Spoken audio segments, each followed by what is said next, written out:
तर नमस्कार मंडळी. जगातील 100% हो 100% बायांना पडणारा सगळ्यात मोठा प्रश्न तो मला आजही पडला होता की मी काय घालू, कुठेही जायचं असलं की काय घालू, काय नेसू. तर कपाटातल्या मोजक्या 3-4 साड्या निवडून मी ही साडी नेसली होती आणि असं काहीच होतं. माझं लुक मला माहिती आहे, मी सुंदरच दिसत आहे.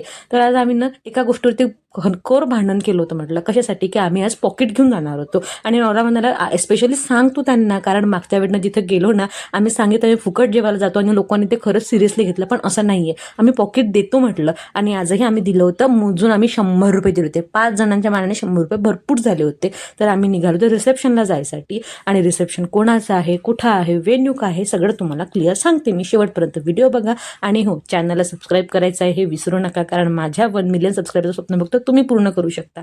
आम्ही आलो होतो ठाकरे काकांच्या रिसेप्शनकडे, म्हणजे जे रोशनी हॉटेलवाले ठाकरे आहे त्यांच्या मुलाचं रिसेप्शन. तिथे आलो होतो. तिथे गेल्यानंतर रुक्मिणीने सगळ्यांची भेट घेतली, छान सगळ्यांसोबत मस्ती केली, रडणं हसणं सगळं झालं होतं.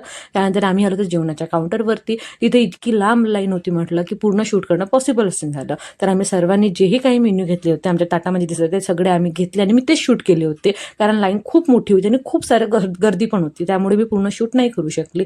तर आता वेळ होती स्टेजवर जायचं. आधी आम्ही जेवण केलं आणि नंतर स्टेजवरती गेलो, कारण तिथेही भरपूर जास्त गर्दी होती. स्टेजवरती गेलो, हे होते आपले नवरतो नवरी, त्यांना विश केलं आणि कार्ड सुद्धा दिलं, म्हटलं म्हणजे पॉकेट सुद्धा दिलं. रुक्मिणीने नवीन फ्रेंड सुद्धा बनवले होते आणि असं करून आम्ही रिसेप्शन एन्जॉय केलं आणि घरी यायला निघालो. पण हो, लास्टपर्यंत बघा तुमच्याकडे एक स्पेशल सरप्राईज आहे. ते कोण आहे, काय म्हणत आहे हे नक्की आहे का, कारण ते आपले शशांक दादा आहे. अरे बापरे, ऋतुजा देशमुख मॅम भेटल्यात आम्हाला. फॉलो करायला विसरू नका. थँक्यू.